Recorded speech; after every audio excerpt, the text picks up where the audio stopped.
محمد و آل محمد۔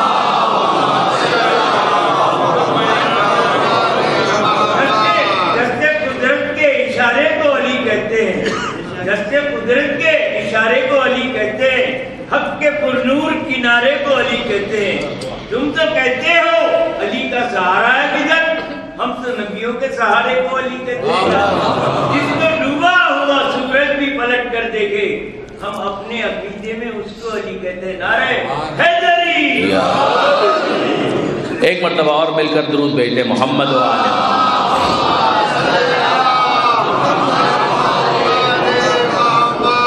تو آپ نے غور فرمایا برادران عزیز کہ وہ جو خوشبو کا حوالہ ہے وہ بالکل درست اور برمحل ہے کہ حسن مجتبیٰ ہیں تو کہ انی اشم عندک رائحۃ طیبہ، اے مادر گرامی میں آپ کے پاس وہ طیب و طاہر خوشبو احساس کر رہا ہوں کہ جو میرے جد کی خوشبو ہے۔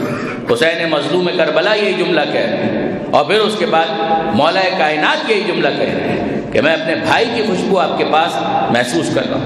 اور ہر مرتبہ جناب سیدہ نے چادر کا حوالہ دیا کہ ہاں آپ کے جد، ہاں آپ کے بھائی اس وقت چادر کے نیچے آرام فرما ہے، جس کے بعد پھر آتے ہیں، اذن لیتے ہیں اور چادر میں داخل ہو جاتے ہیں۔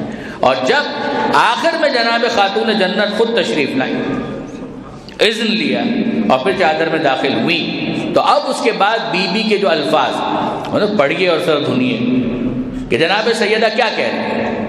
جناب سیدہ فرماتی ہے لمک تملنا جمیعا تحت الکساء۔ جمیعا کا لفظ بعد میں تاکید کے لیے، مگر جو پہلے لفظ ہے وہ کیا ہے؟ جناب سیدہ نے لمجتمعنا نہیں کہا، جب ہم جمع ہو گئے چادر کے نیچے، یہ جناب سیدہ نے نہیں کہا۔ بی بی فرماتی ہے لمک تملنا،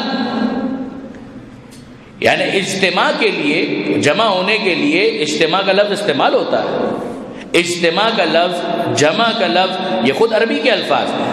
مجتمع ہونا، مجمع، جمعہ، یہ سارے الفاظ مجمع کے لیے استعمال ہونے والے عربی کے الفاظ ہیں کہ جس کی روٹ، جس کی جڑ جمعہ یہ۔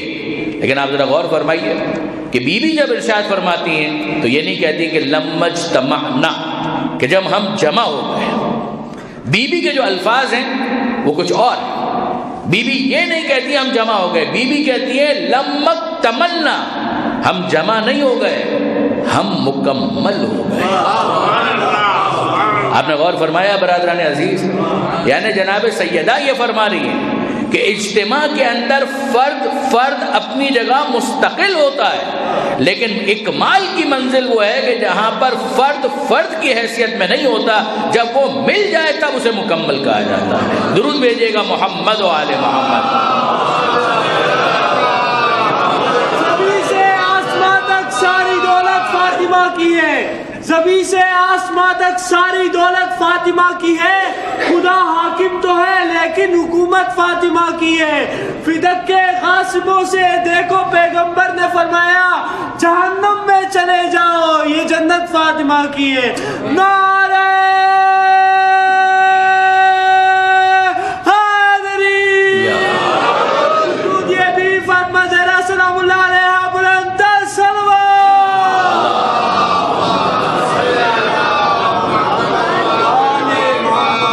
لمک تملنا جمیعا تحت الکساء، جب ہم مکمل ہو گئے تحت الکساء، چادر کے نیچے، اب اس کے بعد اخذ ابی رسول اللہ بطرف الکساء واومأ بیدہ الیمنی الی السماء، اب میرے بابا نے ہاتھوں کو دعا کے لیے گویا بلند کیا، اور پھر اس کے بعد یہ ارشاد فرمایا اللہم ان ہؤلاء اہل بیتی، اے پروردگار یہ ہیں میرے اہل بیت، یہ جو اب چادر میں مکمل ہو گئے، جو چادر میں آ گئے، یہ ہیں میرے اہل بیت، وخاصتی وحامتی، یہ ہیں میرے خاص الخاص، یہ ہیں میرے حمایت کرنے والے، لحمہم لحمی ودمہم دمی، ان کا گوشت میرا گوشت، ان کا خون میرا خون، ان کو اگر کوئی خوش کرے اس نے مجھے خوش کیا، ان کو اگر کوئی غم زدہ کرے اس نے مجھے غمگین کر دیا۔ انا حرب لمن حاربہ وسلم لمن سالمہ، جو ان سے لڑے وہ مجھ سے لڑ رہا ہے، جو ان کے ساتھ صلح و آشتی رکھے اس نے میرے ساتھ صلح و آشتی کا رشتہ قائم کر دیا۔ انا حرب لمن حاربہم وسلم لمن سالمہم عدو لمن عاداہم ومحب لمن احبہم. جو ان کا دشمن وہ میرا دشمن، جو ان سے محبت رکھے وہ میرا محبوب اور میرا محب. اے پروردگار میری تجھ سے دعا یہ ہے فاجعل صلواتک و برکاتک و رحمتک و غفرانک و رضوانک علی و علیہم. رحمتیں، برکتیں، غفران، یہ جتنے ہدیے تحفے تیری طرف سے ہیں مجھ پر اور ان پر نازل فرما. وَأَذْهِبْ عَنْهُمْ الرِّجْسَ وَطَهِّرْهُمْ تَطْهِيرًا.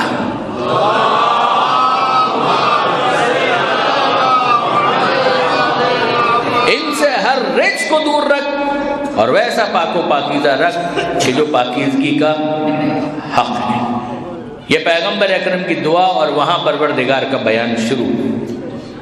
یہاں پیغمبر اکرم کا بیان موقوف ہوتا ہے اور وہاں پروردگار عالم کا بیان بلا فاصلہ شروع ہوتا ہے کہ یا ملائکتی و یا سکان سماواتی، اے میرے ملائکہ، اے ساکنان عرش، اے ساکنان سما، سنو اور میری بات کو سنو اور غور سے سنو.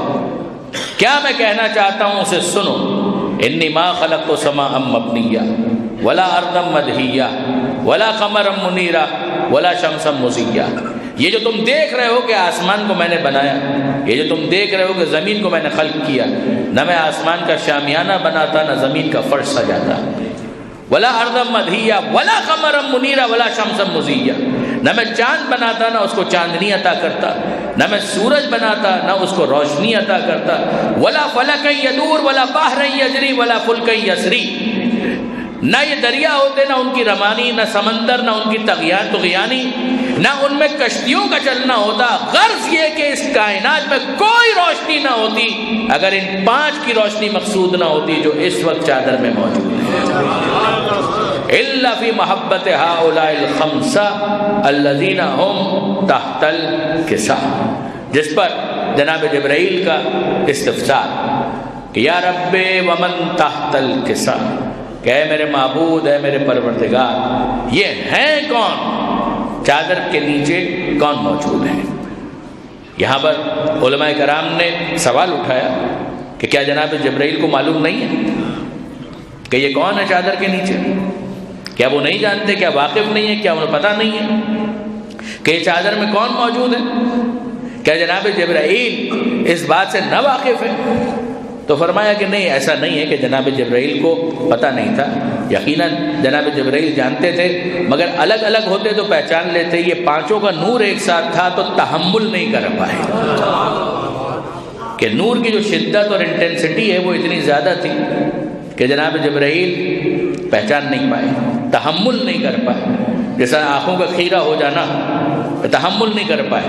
بالکل اسی طریقے سے جناب جبرائیل اس وقت پہچان نہیں پائے. تو اس پر پھر ایک تبصرہ کیا گیا، سوال کیا گیا کہ اچھا 5 کا نور ایک ساتھ تھا تو نہیں پہچان پائے، اور جب 14 کا نور ایک ساتھ تھا تب پہچان لیا تھا. جب اس دنیا میں آنے سے پہلے 14 کا نور ایک ساتھ تھا تب پہچان لیا، اور یہاں پر 5 کا نور ہے تو نہیں پہچان پائے. تو پھر اس کے بارے میں کہا گیا کہ معاملہ یہ ہے کہ 5 کو بھی پہچانتے ہیں، 14 کو بھی پہچانتے ہیں، الگ الگ بھی پہچانتے ہیں، اجتماع میں بھی پہچانتے ہیں. مگر بات صرف اور صرف اتنی ہے کہ جناب جبرائیل بھی سماعت کی لذت سے خود کو محروم نہیں کرنا چاہتے کہ ذکر آل محمد سننے میں جو مزہ کہ جناب جبرائیل اپنے آپ کو اس سے محروم نہیں کرنا چاہتے. یعنی آپ ذرا غور فرمائیے، یہ جو انسانوں کے لیے کہا گیا پیغمبر اکرم کی طرف سے، بھائی کیا آپ سب نہیں جانتے احد میں کیا ہوا؟ کیا آپ کو نہیں پتا کہ خیبر میں کیا ہوا؟ کیا آپ نہیں جانتے کہ خندق میں کیا ہوا؟ کیا آپ کو نہیں معلوم کہ کس کی تیغ چمکی اور آسمان سے فرشتہ قصیدہ پڑھتے ہوئے نازل ہوا کہ لا فتح الا علی لا سیف الا ذوالفقار؟ پھر کیا سبب ہے کہ جب پڑھا جاتا ہے تو آپ وجد میں آ جاتے ہیں. اگر کسی کو نہیں معلوم تو اس کی معلومات میں اضافہ ہو رہا ہے، مگر جس کو معلوم ہے اسے کیوں اچھا لگ رہا ہے؟ تو اس کو اچھا اسی لیے لگ رہا ہے کہ پیغمبر اکرم نے یہ کہا کہ زینوا مجالسکم بذکر علی ابن ابی طالب، کہ اپنی مجلسوں کو زینت دو ابو طالب کے پسر علی کے ذکر سے۔ آپ نے غور فرمایا کہ جب ایسا ہے تو علم میں ہونے کے باوجود اچھا لگتا ہے کہ کبھی نثر میں، کبھی نظم میں، کبھی قصیدے میں، کبھی شعر میں، کبھی بیان میں، کبھی اشاروں میں، کبھی کنایوں میں، کبھی صراحت کے ساتھ مولا کا ذکر ہوتا رہے، تاکہ پیغمبر اکرم نے جو بات کہی ہے اس کا عملی نمونہ ہم دیکھ سکیں۔ جس طرح سے انسانوں کی محفل کے لیے علی اور آل محمد کا ذکر زینت ہے، یہ معاملہ صرف زمین تک محدود نہیں ہے، عرش والوں کی محفل کو بھی زینت ملتی ہے تو آل محمد کے ذکر سے ملتی ہے۔ محمد و آل محمد برادر سلوات۔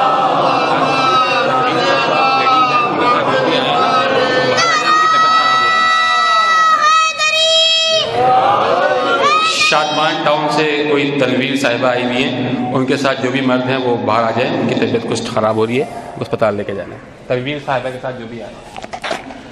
یا اللہ ایک مرتبہ درود بھیج دیں محمد و آل محمد۔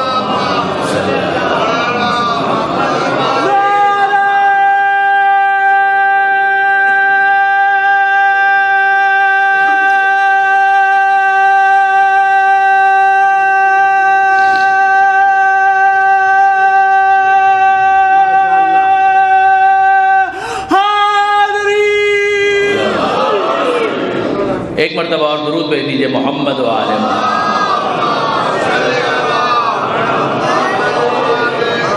تو آپ نے غور فرمایا برادران عزیز، عرض یہ کر رہا تھا کہ نہ فقط زمین والوں کے لیے یہ پیغمبر اکرم کی نصیحت کہ اپنی مجلسوں کو زینت دو محمد و آل محمد کے ذکر سے، علی کے ذکر سے، پنجتن کے ذکر سے، بلکہ آسمان اور عرش والوں کا بھی معاملہ یہی کہ وہ زینت کا احساس کرتے ہیں۔ تو جناب جبرائیل سوال کر رہے ہیں یا رب ومن تحت الکسا، کہ پروردگار یہ ہیں کون چادر کے نیچے، اور جس کے بعد گویا پروردگار عالم بھی ذاکروں میں اپنا نام لکھوانا چاہتا ہے۔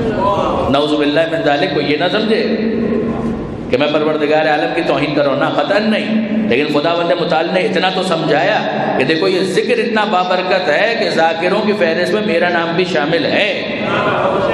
جب جناب جبرائیل نے کہا یا رب ومن تحت الکسا، کہ اے پروردگار یہ ہیں کون چادر کے نیچے، تو پروردگار عالم فرماتا ہے کہ ہم فاطمہ و ابوہا و بالوہا و بنوہا، یہ زہرا ہیں، زہرا کے بابا ہیں، زہرا کے شوہر ہیں اور زہرا کے بیٹے ہیں۔ آپ ذرا غور کیجئے گا برادران عزیز کہ کبھی بھی ایسا نہیں ہوتا عام طور پر کہ بڑے کے ہوتے ہوئے چھوٹے کے ذریعے سے تعارف کروایا جائے۔ ہم سب کا عقیدہ یہ ہے کہ بعد از خدا بزرگ تو یہ قصہ مختصر، کہ خدا کے بعد مخلوقات میں اگر کوئی افضل ہے تو وہ پیغمبر اکرم ہے، مگر یہاں پر آپ دیکھ لیجئے کہ افضل کے ہوتے ہوئے، باپ کے ہوتے ہوئے بیٹی کے ذریعے سے پروردگار عالم نے تعارف کروایا کہ ہم فاطمہ۔ یہ کیوں ہوتا ہے؟ عام طور پر ایسا نہیں ہوتا، باپ کے ذریعے ہی سے بیٹے کا تعارف ہوتا ہے، باپ کے ذریعے ہی سے بیٹی کا تعارف ہوتا ہے۔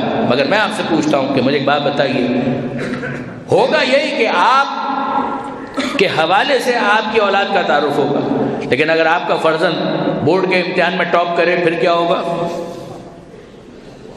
افضل آپ ہیں مگر اس کے باوجود ٹاپ اس نے کیا ہے، ٹرافی اس کو مل رہی ہے، تو آپ بھی فخر محسوس کریں گے یہ کہنے میں کہ یہ جس کو ٹرافی مل رہی ہے نا یہ میرا بیٹا ہے۔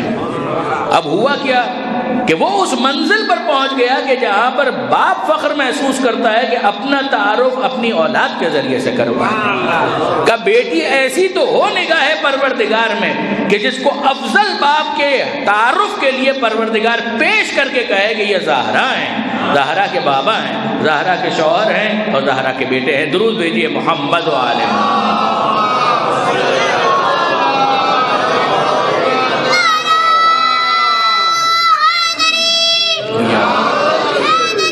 جنگل پہاڑ کہتے ہیں نادی علی علی، جنگل پہاڑ کہتے ہیں نادی علی علی، مشکل کو میری حل کرو مشکل کشا علی، نعرہ حیدری، حیدری، محمد وال محمد صلوات۔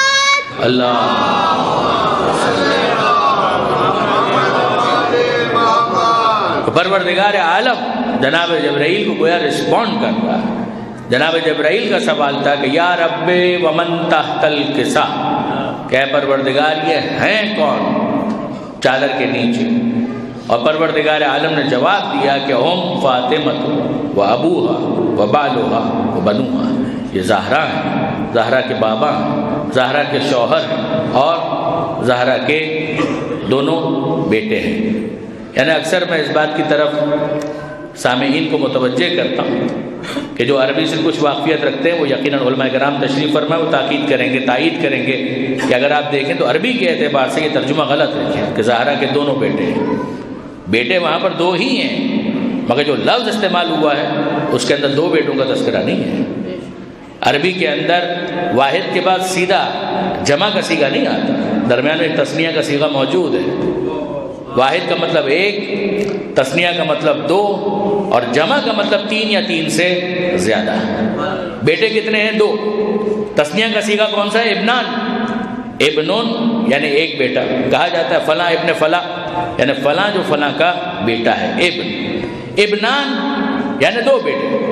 اضافت کا طریقہ یہ ہے کہ نون کو گرا دیا جائے اور ابنا کو مضاف بنا کر مضاف الیہ کی طرف اضافت میں لے جایا جائے. اگر یہاں پر یہ کہنا ہوتا کہ دو بیٹے تو ابنان آنا چاہیے تھا، نون گر جاتا اور ہا کی طرف اضافت ہوتی ابنا ہا. مگر آپ ذرا غور فرمائیے، ابنون ابنان یہ تثنیہ کا صیغہ ہے، جمع کا صیغہ ہے بنون. جمع کا صیغہ ہے بنون، اور وہ جمع کا جو صیغہ ہے، جمع کے لیے جو لفظ ہے وہ یہاں پر استعمال ہو رہا ہے. ہم فاطمہ و ابوہا و بالوہا و بنوہا، یہ زہرا ہیں، زہرا کے شوہر ہیں، زہرا کے بابا ہیں، زہرا کے شوہر ہیں، اور زہرا کے دو بیٹے ہیں. غلط. فیکچول پوزیشن یہ ہے کہ حسن اور حسین دو بیٹے ہیں، مگر اعلان جب ہو رہا ہے تو دو کا نہیں ہو رہا، جمع کا صیغہ استعمال کیا گیا بنوہا. یعنی کیا مطلب؟ زہرا کے دو بیٹوں کی طہارت کا فقط اعلان نہیں ہو رہا، زہرا کے دو نہیں، زہرا کے سارے بیٹے، زہرا کے سارے بیٹے. یعنی یہ زہرا ہیں، زہرا کے بابا ہیں، زہرا کے شوہر ہیں، اور زہرا کے سارے بیٹے. اس کی حکمت کیا ہے سمجھ میں آتا ہے کہ اگر ابنا کہا جاتا تو اعلان طہارت حسن اور حسین تک محدود رہتا، مگر پروردگار یہ چاہتا ہے کہ صلب حسین میں موجود 9 اماموں کا نور بھی شامل ہو جائے. لہذا یہ نہیں کہا جا رہا کہ زہرا کے دو بیٹے، کہا جا رہا ہے بنوہا، زہرا کے سارے بیٹے. درود بھیجیے محمد و آل محمد.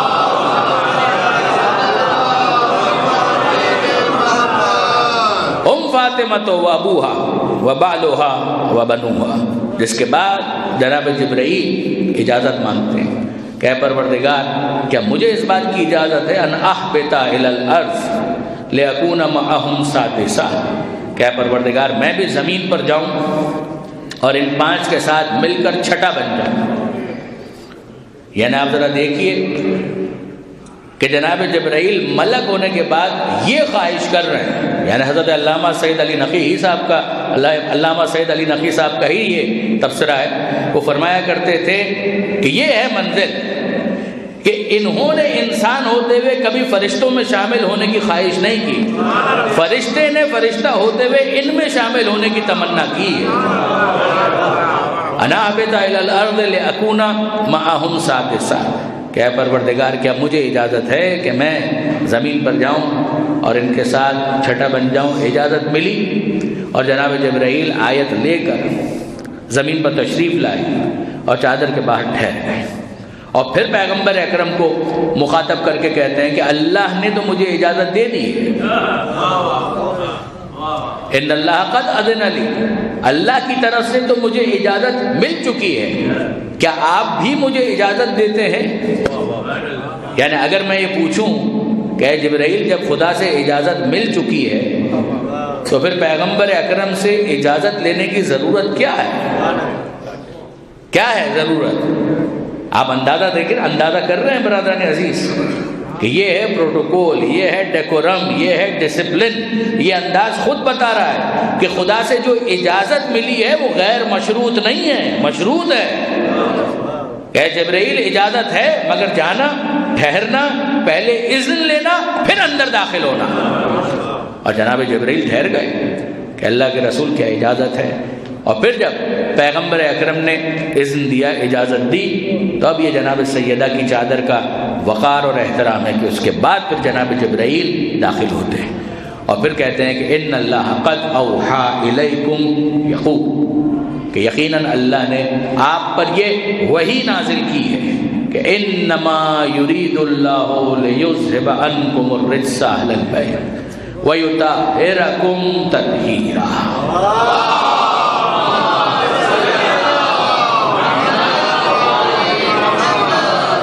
غور فرمایا برادران عزیز آپ نے، یہ ہے جناب سیدہ کی چادر کا احترام اور وہ ہے جناب سیدہ کے دروازے کا احترام. یہ چادر کا احترام ہے اور وہ دروازے کا احترام ہے. جناب جبرائیل بھی اگر داخل ہونا چاہیں تو پہلے اجازت ہے. اور دروازے کا احترام آپ جانتے ہیں، یہ بھی جناب جبرائیل ملک اور وہ ملک الموت، کہ پیغمبر اکرم کا وقت آخر ہے، آنکھیں بند ہیں، علی نے بیمار ہیں، جس کو مرض الموت کہا جائے. جناب سیدہ سرحانے تشریف فرمائیں اور دروازے پر دستک ہوتی ہے.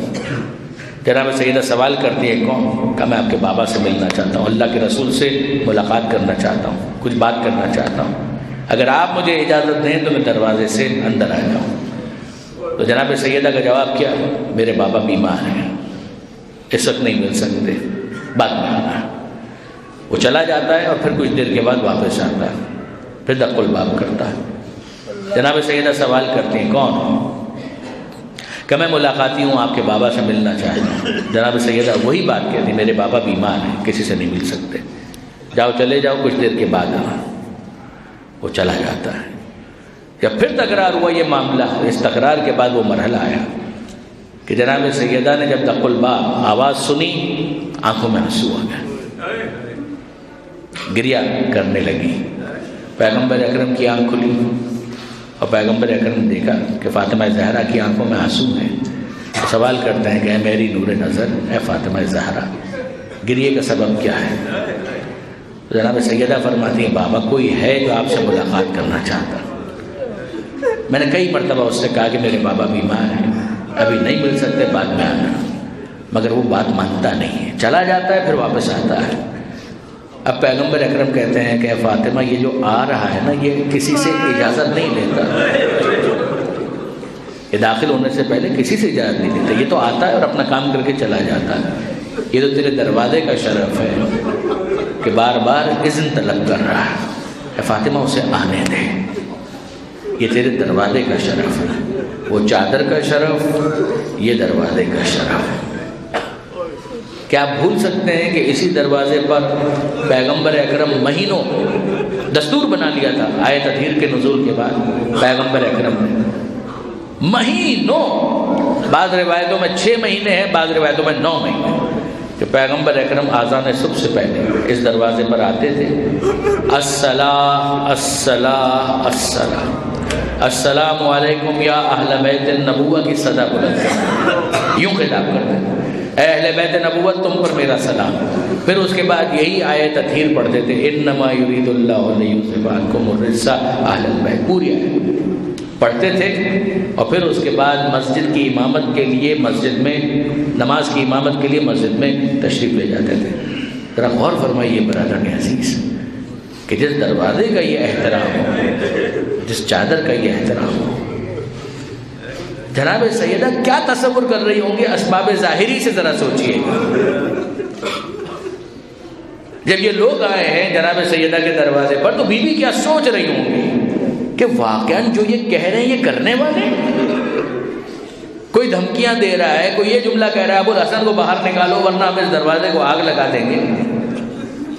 کیا واقعاً یہ یہی کرنے والے ہیں اس دروازے کے ساتھ؟ کیا یہ بھول گئے کہ اس دروازے کا شرف کیا تھا، اس دروازے کا احترام کیا تھا؟ جناب سیدہ گھر کے اندر یہ باتیں سن رہی ہیں. کوئی کہتا ہے کہ اگر ابو الحسن کو باہر نہ نکالا تو ہم دروازے کو آگ لگا دیں گے. اور پھر اس کے بعد کوئی کہے کہ تمہیں معلوم ہے اس دروازے کے پیچھے علی اور زہرا موجود ہیں، حسن اور حسین موجود ہیں. تو وہ بے حیائی کے ساتھ کہے وہ ان اگر ہیں تو ہوا کریں. اور پھر اس کے بعد آگ لگائی گئی اور جب دھواں بلند ہوا تو زہرا کہاں ہے؟ جب لات مار کر دروازے کو گرایا جا رہا تھا تو فاطمہ زہرا کہاں تھی؟ فاطمہ زہرا در و دیوار کے درمیان اپنے حجاب کو بچا رہی ہیں. دروازے کا فشار بڑھتا جا رہا ہے، بی بی پستی جا رہی ہے. کیا گزری فاطمہ زہرا پر؟ وہ ایک جملہ بتاتا ہے کہ جناب سیدہ نے کہا یا فضا خذینی، اے فضا مجھے سنبھال، میرا محسن شہید ہو گیا، میرا محسن اس دنیا میں آنے سے پہلے ہی شہید ہو گیا. اور واقعاً پھر جناب فضا کو سلام ہے کہ جس نے جناب سیدہ کو سہارا دیا، مگر سہارا دیا اس وقت تک پسلیاں ٹوٹ چکی تھیں، پہلو شکستہ ہو چکا تھا. اور پھر اس کے بعد حیرت کس بات پر ہے کہ اگر مدینہ منورہ کی گلیاں ہوں اور جناب سیدہ کی یہ فریاد سنائی دے پیغمبر اکرم کو مخاطب کرتے ہوئے کہ اے بابا جان ماذا علی من شم تربت احمد اللہ یشم مد زمان غوالیہ، اے بابا اگر کوئی ایک مرتبہ آپ کی قبر کی مٹی کو سونگھ لے، وہی خوشبو، اگر کوئی ایک مرتبہ آپ کی قبر کی مٹی کو سونگھ لے، اللہ یشم مد زمان غوالیہ، اے بابا زندگی بھر اسے کسی خوشبو کی حاجت نہیں ہوگی، اس لیے کہ اس نے اس مٹی کو سونگھ لیا جو عام مٹی نہیں ہے، قبر کی مٹی ہے. وہ قبر عام قبر نہیں ہے، آپ کی قبر ہے. اے بابا آپ کے دفن ہونے کی وجہ سے وہ قبر بھی محترم ہو گئی، مٹی بھی محترم ہو گئی، اس قبر کی مٹی میں اتنی خوشبو بھی آ گئی، مگر بابا یہ آپ کی قبر کی مٹی کا معاملہ ہے اور آپ کی زہرا کا کیا معاملہ ہے؟ یہ آپ کی قبر کی مٹی کا معاملہ ہے، مگر آپ کی زہرا کا کیا معاملہ ہے؟ سبت علیہ مصائب لو انہا سبت علی الایام سرن لیالیہ. اے بابا آپ کے بعد آپ کی زہرا پر اتنے مصائب آئے، اتنے مصائب آئے، اگر گرم دنوں پر پڑتے وہ تاریک راتوں میں تبدیل ہو جاتے. اے بابا یہ مصائب کی ابتدا ہے. گویا زہرا یہ کہنا چاہ رہی ہیں بابا اگر آج یہ دروازہ نہ جلتا تو شام غریبہ میں خیمے بھی نہ جلتے. اے بابا آج اگر زہرا کو کوڑا نہ مارا جاتا تو کربلا سے کوفہ اور کوفہ سے شام تک زینب کو تازیانے نہ کھانے پڑتے. اے بابا اگر آج محسن شہید نہ ہوتا تو کل کربلا میں میرے حسین کے ہاتھوں پر 6 ماہ کا اصغر بھی شہید نہ ہوتا. الا ولعنۃ اللہ علی القوم الظالمین وَسَيَعْلَمُ الَّذِينَ ظَلَمُوا أَيَّ مُنْقَلَبٍ يَنْقَلِبُونَ. بار الہ اس قلیل توسل کو اپنی بارگاہ میں قبول فرما. اے پروردگار تجھے واسطہ محمد و آل محمد کا، جن مرحومہ کے ایصال ثواب کے لیے مجلس منعقد کی گئی، مالک اس کا ثواب انہیں ایصال فرما، انہیں آل محمد کے جوار میں جناب سیدہ کی شفاعت کے ساتھ جگہ نصیب فرما. اے پروردگار تجھے واسطہ محمد و آل محمد کا، مرحومہ کی نیکیوں کا انہیں بہترین اجر و ثواب عطا فرما. اگر مرحومہ سے کچھ کوتاہیاں ہو گئی ہوں تو ان سے درگزر فرما. مالک ہمیں بھی سفر آخرت کے لیے آمادہ اور تیار رہنے کی توفیق عطا فرما. اس سفر آخرت کے لیے باقی زندگی میں زیادہ سفر فراہم کرنے کی توفیق عطا فرما. بیماروں کو شفا عطا فرما، بے روزگاروں کو رزق حلال عطا فرما. بیماروں میں خصوصیت کے ساتھ آپ جانتے ہیں کہ جناب آیت اللہ العظمیٰ آغا سیستانی ریسنٹلی سرجری سے گزرے، ان کے لیے خاص طور پر دعا کرتے ہیں کہ اے پروردگار انہیں شفا کاملہ اور عاجلہ نصیب فرما. اے مالک تجھے واسطہ محمد و آل محمد کا جو بھی اولاد ہیں انہیں اولاد صالح عطا فرما. جو صاحبان اولاد ہیں اولاد کی صحیح تربیت کی توفیق عطا فرما. اے مالک تجھے واسطہ محمد و آل محمد کا جو اپنی اولاد کے رشتوں کے لیے پریشان ہیں ان کی اولاد کو بہترین رشتے عطا فرما. جن گھروں میں ناچاکی ہے، ناراضی ہے، علی اور زہرا کے مقدس گھرانے کا واسطہ ان گھروں کی ناراضی کو الفت و محبت سے تبدیل فرما. اے مالک آل محمد کے ماننے والے، چاہنے والے جہاں کہیں بھی ہیں ان کی جان، مال، عزت و آبرو کی حفاظت فرما. اے پروردگار مقامات مقدسہ کی حفاظت فرما. مقامات مقدسہ کی حفاظت کرنے والے مجاہدین کی حفاظت فرما. جو حج و زیارات کے متمنی ہیں انہیں حج و زیارات کی شرف سے مشرف فرما. اے پروردگار تجھے واسطہ محمد و آل محمد کا وطن عزیز پاکستان کو استحکام عطا فرما، وطن عزیز کو ہر قسم کی داخلی خارجی پریشانیوں سے محفوظ فرما، تمام علماء کرام، مراجع اعظام، مقام معظم رہبری اور انقلاب اسلامی کی حفاظت فرما، اس انقلاب کو زمانے کے امام کے انقلاب سے متصل فرما۔